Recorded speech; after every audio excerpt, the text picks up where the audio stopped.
Welcome again to the Scaling Up Business Podcast. Today's episode is particularly relevant if you're in a family business or if you work with family. So, family business or work with family, if you're involved in any way with issues in that realm, you're going to love today's show.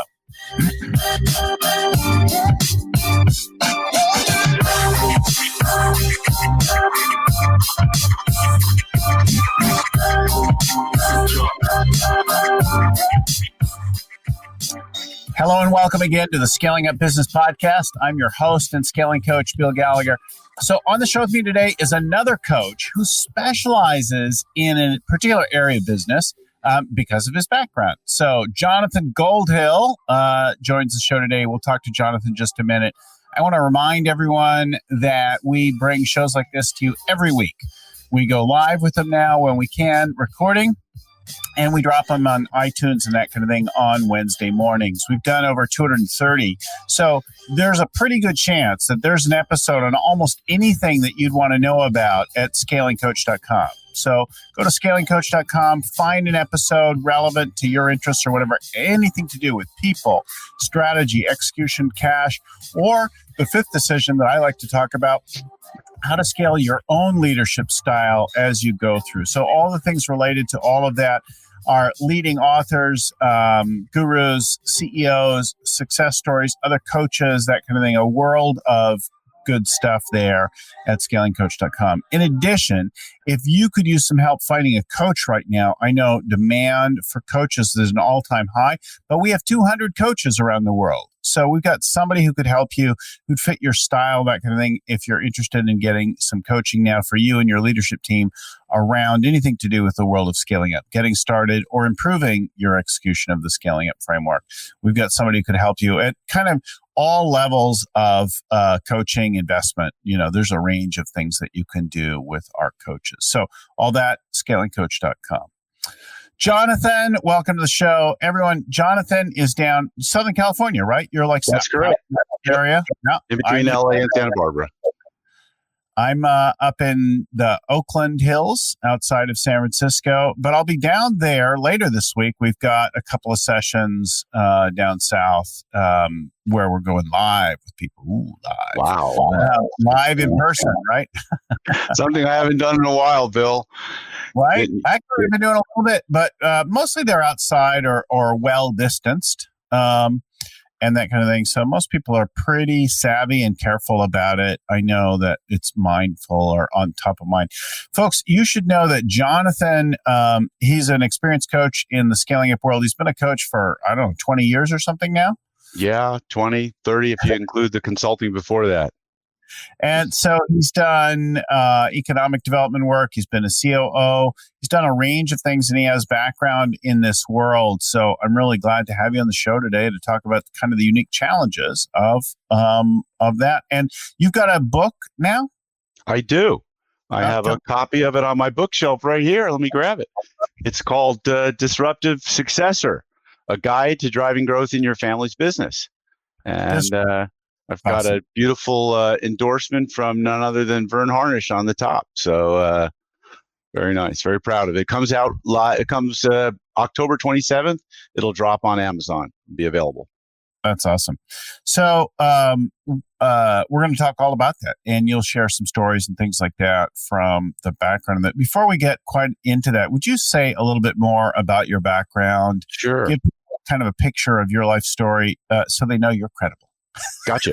So, so my story is that I'm the product of a family business that was 3 generations. It was into the 3rd generation, and I would have been the 4th generation had it stayed around. But really, not a lot of family members were interested in the business by the 3rd generation. And it was a large apparel, like clothing, men's suit manufacturing business, corporate headquarters in New York City, large factory, 500,000 square foot factory in North Philadelphia. And this was a business that really defined our family. Like, it wasn't like I would ask my mother, like, who was in this business? She would say, everyone in our family is in this business. But by the 3rd generation, Bill, it had been so successful that I think the family members were no longer interested. And so I missed that opportunity. to get into what was a very successful business. My family actually sold it in 1966, continued to operate it with lifetime employment contracts, which is like unheard of for a CEO and COO. So 20 years later, they closed the doors in 1986. And I was 20 when I decided to move to California and figure out what was my passion and find my dream. And I did some entrepreneurial stuff. I did a lot of nonprofit business ventures that I started, was a grassroots organizer back, up in your area in Oakland, and ended up going back to business school after having an art and clothing company that I thought was going to be very successful.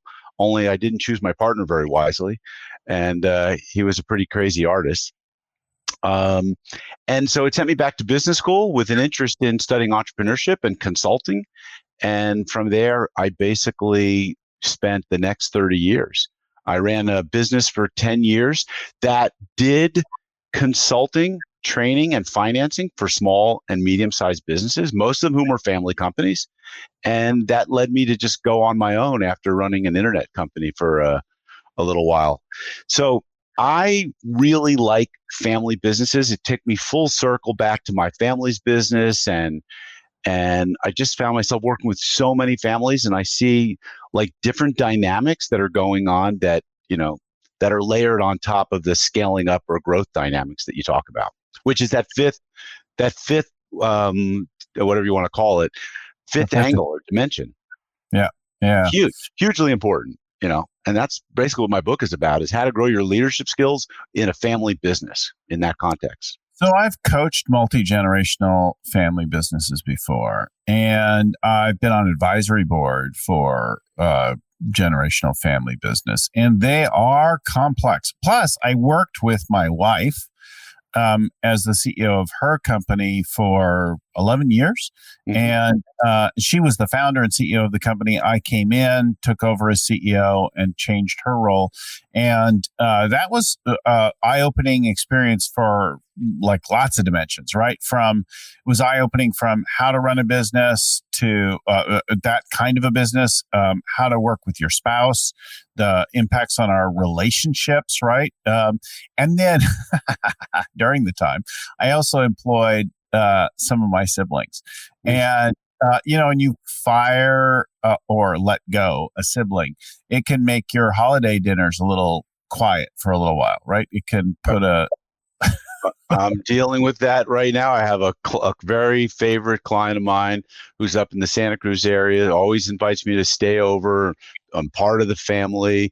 And there was a falling out with the stepson. And it goes back. There's a lot of history that goes back there. And so I can't get into too much details about it, but there's, it's been crickets between the two of them for 9 months now. So. You shared a story about a landscaping company. Yes. Maybe talk about that whole, what went down there and how you managed that. Sure. So, this was an interesting situation. So, a young guy, millennial, 25, 26 years old, comes to me, and he's been basically a production manager, VP, commercial division of the landscape company. And he's like, I want to take over the family's business. And it was kind of already known that he was a pretty ambitious entrepreneur, and that he, didn't have necessarily the education or or any kind of a roadmap as to how to build this company. It was not a very large company. It was doing $1.5 million, $2 million a year, vacillating between 10 and 20 employees. And so when he came to me, he said, look, I really want a roadmap to scale this company to 5 million. And then I want to do that in like 5 years. And fast forward, we're now at like 10.5 million in 5 years. So we doubled that. But so in the process of doing this, mom and dad are splitting up, and I'm helping to transition the mom out of the bookkeeper role. She wasn't doing a very good job. It's so typical that you see this where, the woman of I don't want to cast stereotypes here, but I see a lot of male contractors who use their wives as the person who does the books. And QuickBooks is such an easy program to learn that they go ahead and, they're running with things, not realizing that the chart of accounts are getting very messy. There's no job costing. There's no real accuracy in the data. And so it took us a while before we went through a few different bookkeepers before we got the right person. But the mom ended up exiting the business, and we negotiated a buyout, which was really based on that current valuation. And now we've literally had a 36% compounded annual growth rate over the last 5 years. And she's missed out on that, unfortunately. But it's been a really phenomenal success story. And I can keep going on and on in depth if you like. But, talking about how we use some of the things I'm sure your guests have heard about, how we came up with a purpose, a new purpose, a different purpose, because the old purpose was just about putting food on the table, feeding the kids and being able to have enough money to go skiing in Tahoe. Survival-based purpose. Yeah, right? survival-based purpose, exactly. And just like, I know I can be a good landscaper. I was a pretty good chef. I know enough about green stuff, horticulture. So, but when you're starting to build a business and you want to turn a mom and pop business into a corporate enterprise, it's a whole new ballgame, and it takes a different mindset. And so that's pretty much that transition is one big one I heard. The other thing I heard that's applicable not just to family business, but also and complicated ownership roles. So when you've got founders that are owners but no longer playing a key role, separating the job from the ownership, I think, is a key thing. And one of the companies that I worked with really had some siblings involved, and they had to separate out the roles they played, what they actually did for the company, which they put a market rate on, right? They Yep. paid themselves a market wage. But then they got to share the proceeds based on not their work, but their ownership. correct. So I think those things get collapsed sometimes. I've got another team right now that's got that issue where one of them is doing a lot of work and ought to be paid a lot. The other is putting in some time, but not as much, and not playing as critical a role, so a different level role. And then wanting, but it's all collapsed. The pay, they haven't separated out the profit sharing with that other piece. But with the company that successfully navigated this, they did do that.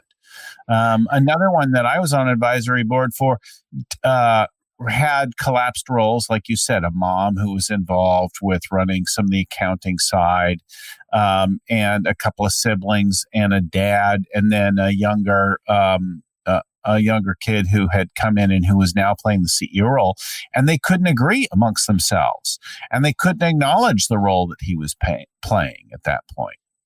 Yeah, I think this is, and the secret, I think, to running a family business successfully is to run it as a business, the same way you would run any business, and to try and take the family dynamics out of what's going on in the business. But this is where it gets challenging. And I think this is where my expertise has come into play very well. My mother was a therapist. I grew up in an environment where, family therapy was not only condoned, it was expected. And so being able to have those conversations that are difficult conversations with family members about their roles and responsibilities. And when the tensions get high, hey, we got to take this out of the boardroom and take it somewhere else.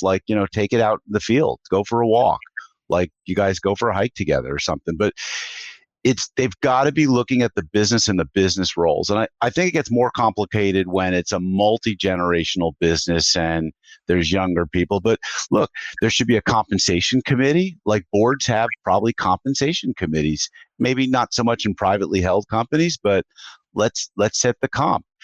Challenges with profit sharing and equity distribution, and how to but these are the same problems that you have in companies where you're raising money and you're trying to put a value on what the investment capital's worth versus what your sweat is worth.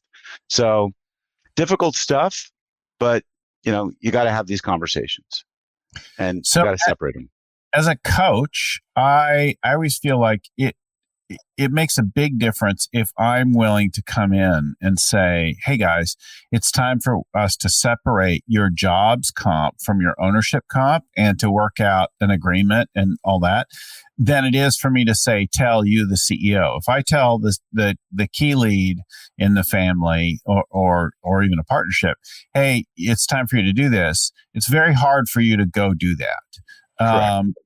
Even bringing it up, I find a lot of people really resist bringing it up and dealing with it. And I had one team where it took a couple of years before the guy finally found his opening. But I can say in a second, hey, listen, there's an issue here. Right. It's obvious to you and me. Emotional attachment to it. I'm like, listen, you guys have got collapsed your ownership and your pay and your roles, and we need to separate out all those things so that we can manage this beast appropriately, right? Yep. 100%. So I think if you're advising or coaching one of these companies, and I know we have quite a few coach advisors, I would definitely speak that up rather than try to let your lead contact do that, right?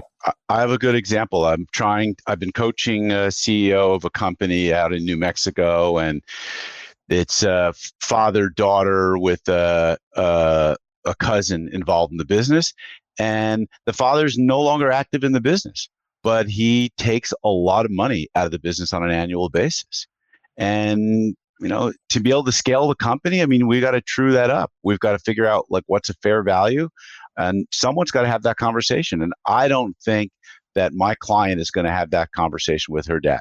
It'll be much easier if I walk into the room and say, hey, this is the problem here. We need growth capital to grow. You're taking too much money out of the business. Let's set a price if you want to sell it. And that was the reason why my client came in to run the business in the first place, was it couldn't sell the business, couldn't get the price tag that the owner wanted. So now we got to be realistic. What's it really worth? And let's figure out how we're going to transition the ownership to the next generation. Well, I've seen that on two sides. I've seen one where people aren't paying themselves enough. Mm-hmm. They're like a really crappy pay rate. Hey, I'm only paying myself $75,000 a year. I was like, wow, how do you live on that? And knowing the area that they lived and that kind of thing, it seemed really like a significant challenge. And knowing the costs of living their family. The other one that I've also seen, though, is they're paying themselves an exorbitant amount and running all kinds of extra personal expenses through the business, right? Which does everybody get a car? Whose boat payments are somehow included? Right. Yeah. Well, in this case, it's a few house payments, a few different homes. So yeah, it becomes a real problem. And what's the first thing that we tell all of our clients? Like, you got to confront the brutal facts, Jim Collins said, right? You've got to face reality. And you're not being honest with yourself if you think that your business is worth millions of dollars more and you're bleeding cash out of the company. So these are not easy conversations for any coach with any client, where you have to have a let's come to reality conversation. And, we see it. That we also hear that same idea in the ideas of profit first, which is really useful for founder-run and closely held companies to help you learn to manage the business. We've had Mike McCallow. We've done one or two shows in the past with Mike McCallow. It's including covering profit first. So the idea of paying market rates for things and optimizing the profit in the business instead of trying to keep the profit at zero and cram everything through it to minimize your taxes. Let's be smart about this thing. It makes the business saleable, investable. It lets you borrow money more easily when you need to do that. All these ideas actually but we also make the business healthier. We also see that running through the Power of One tool. We're talking about optimizing the business for profit and cash. And we can bring industry norms to that kind of thing. So it's just good business, period, right? 100%. Yeah, totally makes sense. And sometimes dealing with, just had to get out of a board meeting last week with a client who's using profit first. And they're looking at the decision of, do we take 50% and move it into our, rainy day account, or do we distribute out 90%? and protect ourselves against what maybe looks like a contingent liability, a pending lawsuit, a sort of one of those, nasty wage and hour lawsuits that comes from an employee-focused law firm. And we move 90% off the balance sheet out of the company and then know that, hey, if there may be a capital call at some point. So these are good practices. They're not easily managed if you don't have a controller who can handle all those different bank accounts. It's, you're moving a lot of moving parts, but it's good stuff. So tell us more family stories. Okay. So cruise or whatever right? Yeah. So one of my clients is a couple stories come to mind. So one of them is a client that's up in Oregon, and it was started by the father. And the father is, what I would call this typical entrepreneur type. And the entrepreneur type is someone who loves to start things, and he's a great salesman. He can sell anything. But when it comes to putting processes and making sure he's got the right people in the right seats, it's kind of like it's not that well organized. And so the son became the successor in this business and decided that the son wanted to live in a different part, wanted to live in Southern California, down in San Diego. And so he spun off a marketing firm that he's running out of San Diego. And meanwhile, he's got the title of the CEO of the Oregon firm, which is more of a software as a service type of business. And so he's running two different businesses. The challenge is that the father, who's the founder, is not local anymore. He's living in Arizona, like on the golf course. And the son is trying to run the company from, San Diego. So like, how successful is that Oregon company going to be in terms of driving leadership and vision? And, it could be, but the boots just aren't on the ground there. And so we brought in an outside president who is shaping things up.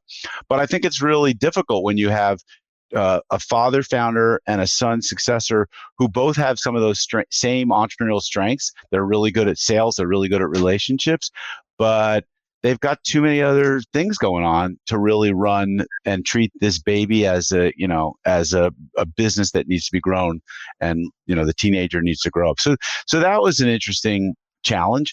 The same stuff, we cover the same lessons, people, strategy, execution, cash, and leadership development. We're dealing with those same things, but I think it's again about taking stock.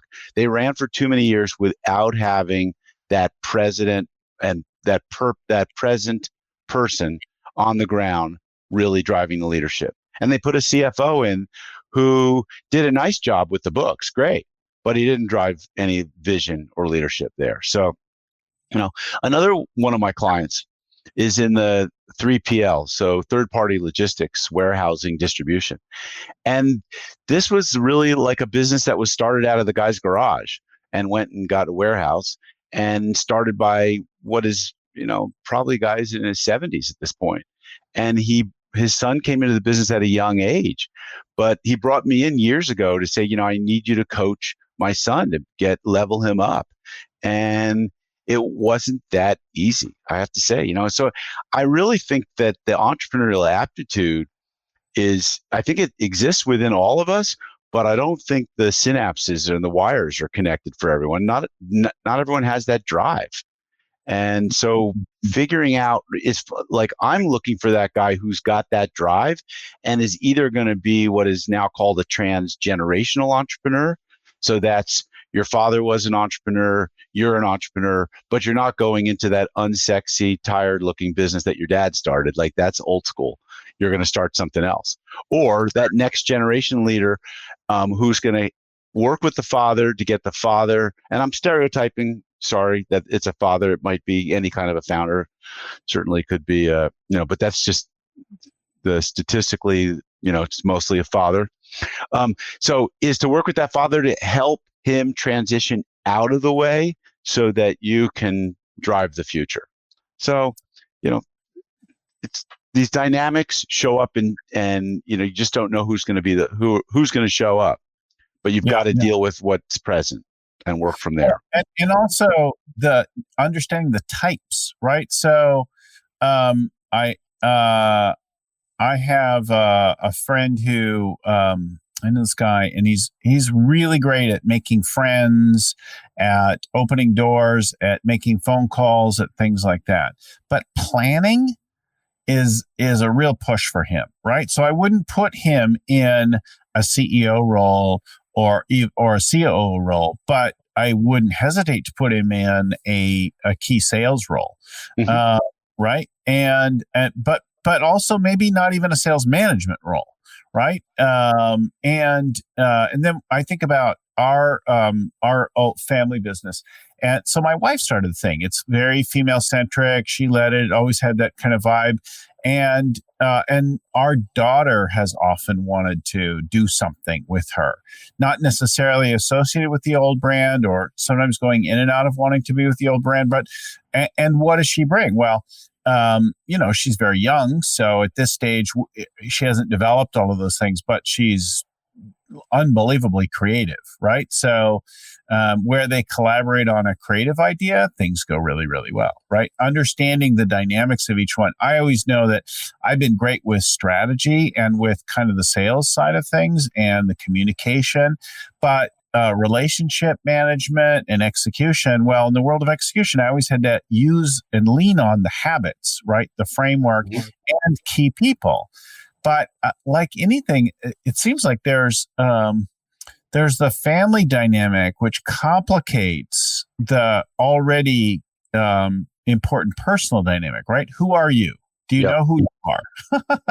And are you willing for someone to relate to you as what you're good at and not good at? Yeah. And so, like, one of the things that I would always recommend to someone who's looking at bringing their son or daughter into the business is, at a young age, like maybe your daughter's age, is, hey, I want you to like work all the different positions. Bill, I don't know if you've ever worked in a restaurant. I know I have.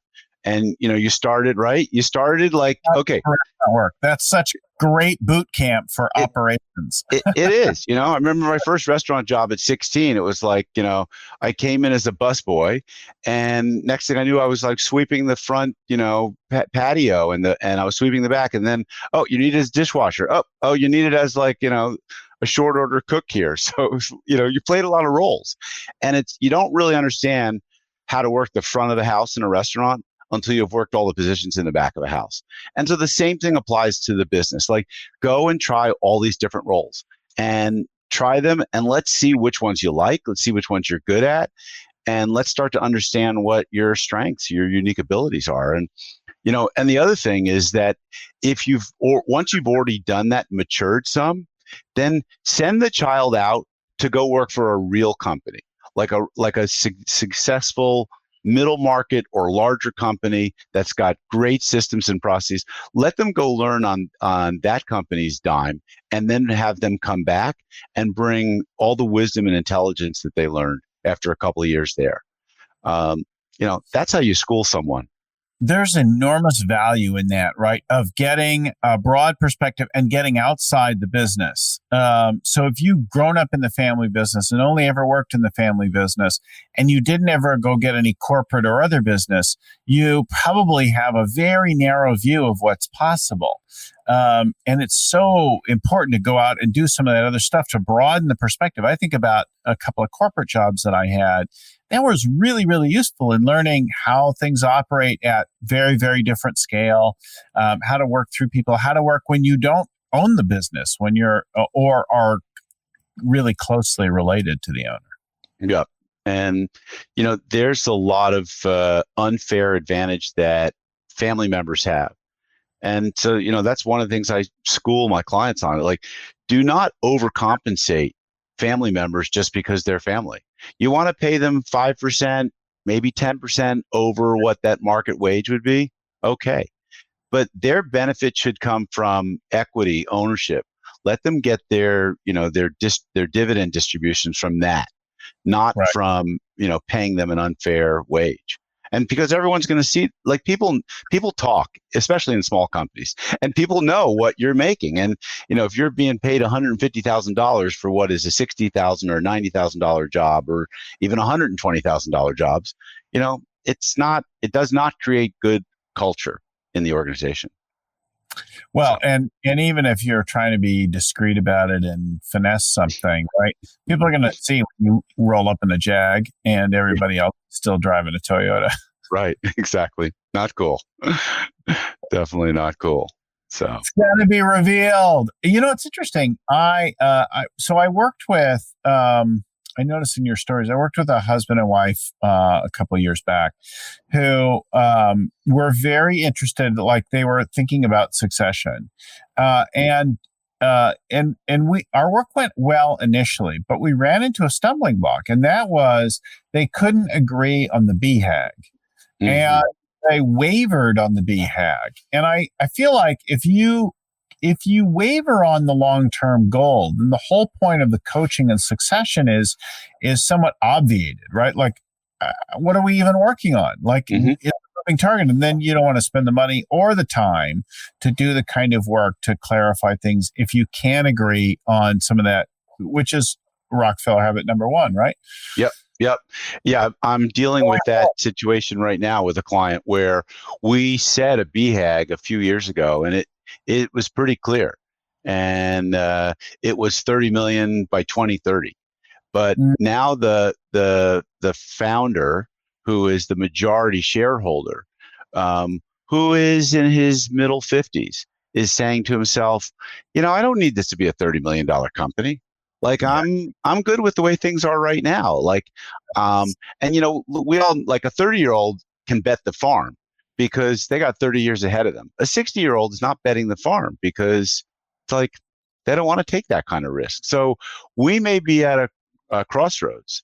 And I think honestly that it comes down to really good execution, right, Bill? If guys like us who are in their back pocket can help engineer consistent profitability, consistent growth, not, wild, crazy scale up, blitz scale kind of approach, but like we're talking maybe 10 to 20% top line growth with, you know, significant improvements in their bottom line, maintaining a 15 or 10 to 20%, profitability at all times. I mean, then that kind of, um, let's call it conservative approach can look attractive because you feel like it starts to become consistent. Um, Yeah. And but so you've got a job, you've got income, which is really important to a lot of folks, not necessarily important to somebody wanting to grow and sell at mm, an earlier stage in their life. mhm. My wife and I disagreed about this for a long time. I'm like, I want to go to 250 and beyond. And she's like, yeah, I don't really like, does the world need that? I don't know if I want that. I don't know if I want to play at that level. And we really so we worked on some approaches to it, but fundamentally, I wanted to grow a lot and she did not. Now, we did some things well and some things not so well along that process, but it was really interesting how that dynamic was further complicated by the family relationship. So if we had just been partners, we might have either worked just subconsciously at cross purposes, or we might have split up. One or the other would have left the business because of a different direction. But because we're married, that would mean like a whole bunch of other things. Until we actually did change, and she actually took the business in a different direction, and I went and became a full-time coach. Right. So Yeah, I think interesting. otherwise, compromise is in order. If you want to keep the family unit together, you got to make a compromise, and it's going to be either her way, your way, or the highway, as we say. Correct. So So talk some more about the development and the succession plan. So planning the succession and then going to work on it. Tell us about that. yeah, so I think that it's really important that just like you're looking at any leader, you need to look at the skill sets of the person. What do they need to learn to grow, to develop, and do they have that leadership capability?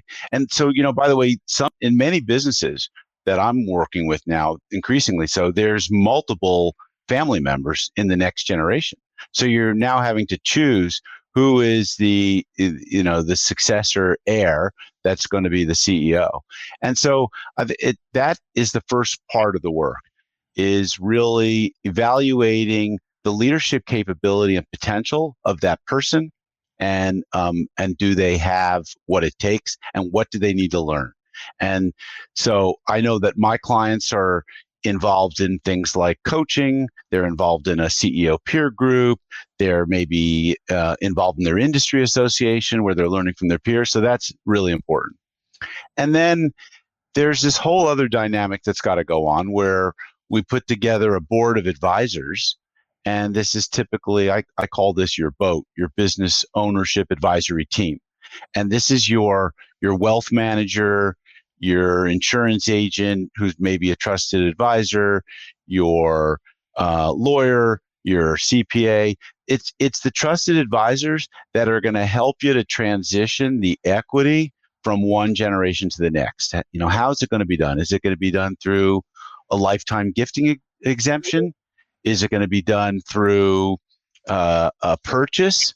Is it going to be financed? So all of this has to be discussed and figured out. And this takes, I think, a few years a lot of times, because these are the conversations that people don't want to have, and that people are slow to dealing with conflict in this area. So that's a couple of the dimensions that come to mind immediately.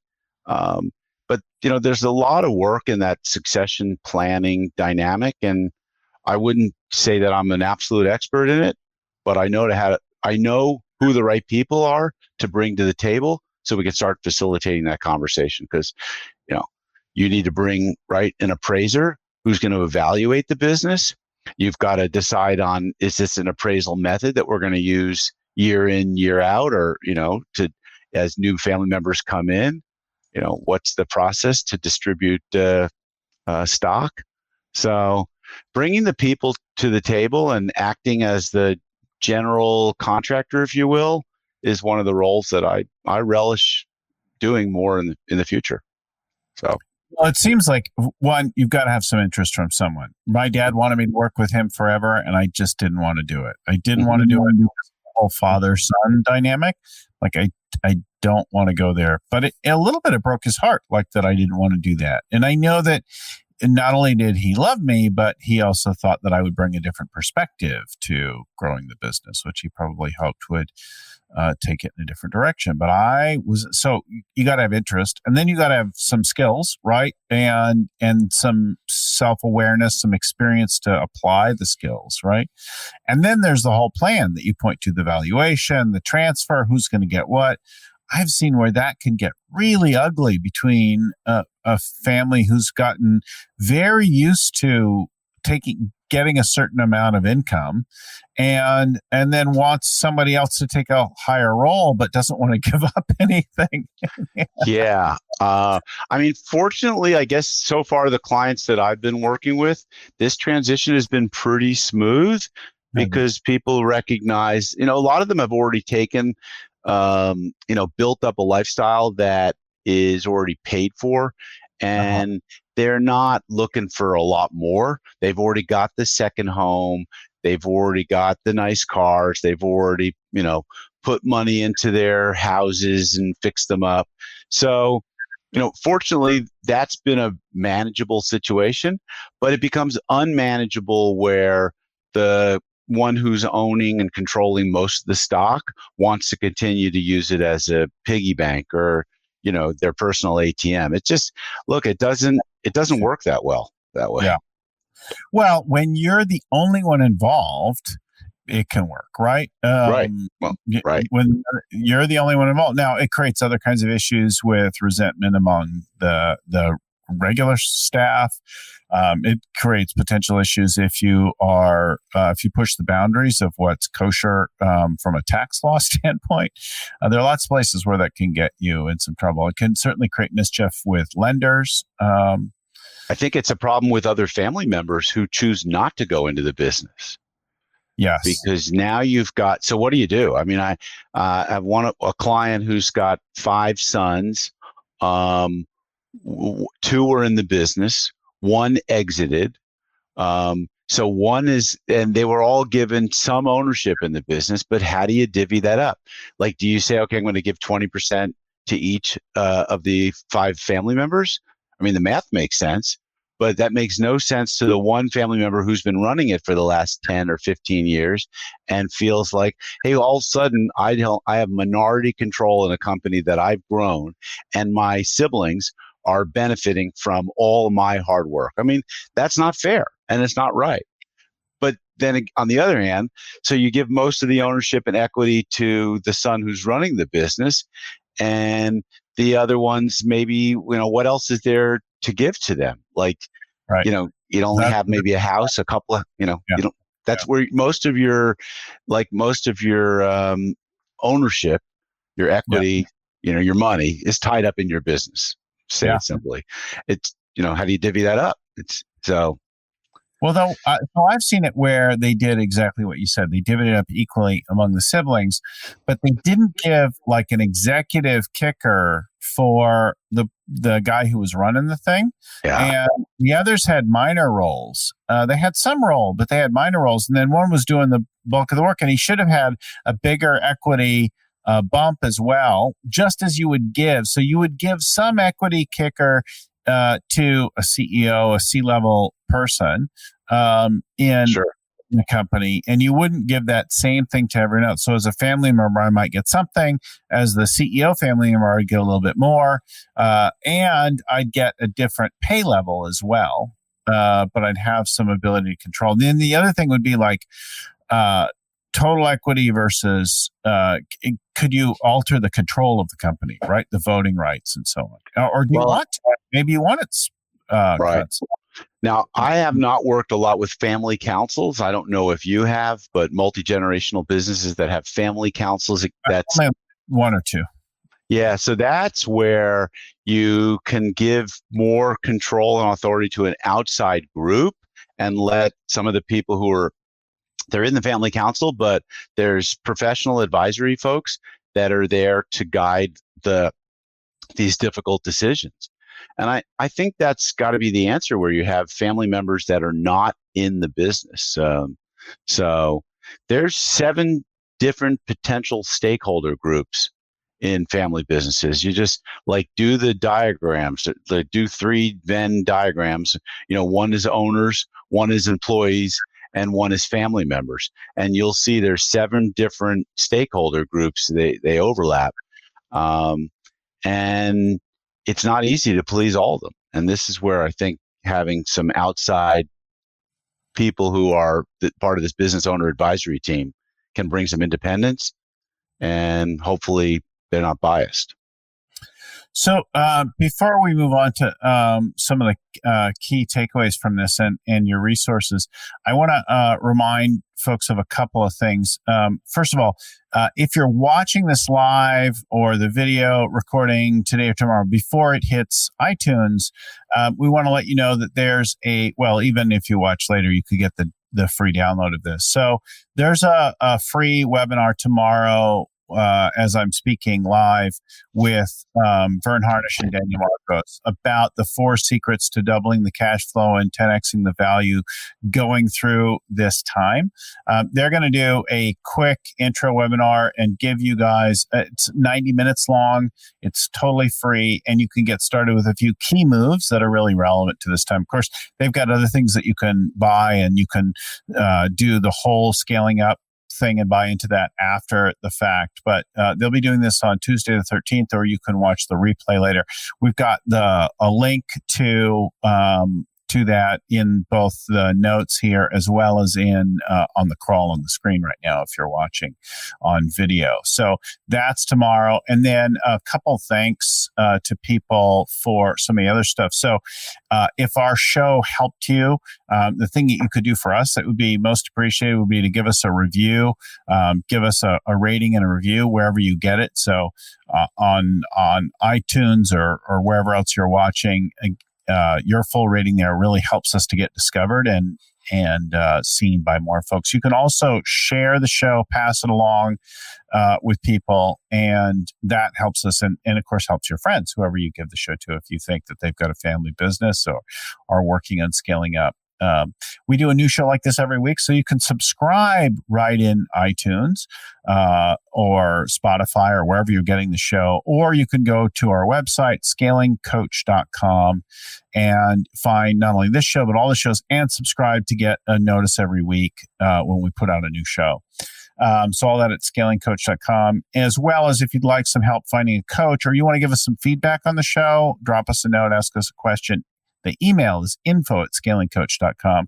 That'll get somebody on our team who will reply to you, info@scalingcoach.com. I want to give special thanks to Lucy Summers, our show producer, who's in the background working things, gets things ready before and after, and helps promote the show. And to Vern Harnish, the author and creator of the Scaling Up Framework, the original Rockefeller Habits. And then to some of the others on the team, our audio is edited by Albert Burge at Podfly Productions. The show notes are written by Ayn Kodina and then proofread by Tim McGowan. So let's go to some of your stuff. I want to remind folks where they can get what they can. So here's what I'm hearing so far. If you want to run a family business well, you want to treat it like a regular business, and you want to treat the family members like executive leaders within the business and or owners, and deal with those different parts. You got to have a plan. You got to run it in the way that you would any kind of business, and not let the informality of the family situation degrade the running of the business, right? You nailed it. And then I kind of hear the desire to grow balanced with and finding that path that the family can align around the people so somebody who wants to lead and continue to lead, and then develop that path of leadership against a common vision. I think those are the key things that I heard. Did I miss something? No, I think you got it right. And, like any business, you need to have like a framework or a playbook, whether it's the Rockefeller Habits, or in my book, I put together a 7 Ps playbook that's much simpler. But yeah, I think once you have this playbook that you're going to implement into your business, then you move the family dynamics, the personal conversations, the stuff that doesn't belong in the business room and moves outside, you move it elsewhere. And so let's just take, for instance, I get into the book a little bit about decision making and the types of decisions that need to be made. And I get into the book also a little bit about communication and how to communicate effectively with one another.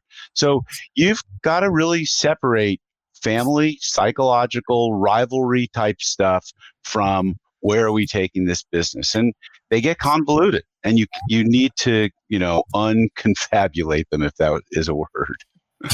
So everyone, thanks to Jonathan Goldhill, author of The Disruptive Successor. You'll find information about the book at disruptivesuccessor.com. Of course, we'll put that on the scroll here on the screen, as well as in the show notes. Jonathan is from the Goldhill Group, thegoldhillgroup.com. Jonathan, thanks so much for talking with our listeners and sharing a little bit of your wisdom and the new book with the Scaling Up audience today. Bill, thanks for having me on the show. Did a great job. Yeah, thanks so much, everyone. We'll talk to you guys again next week. In the meantime, keep scaling up.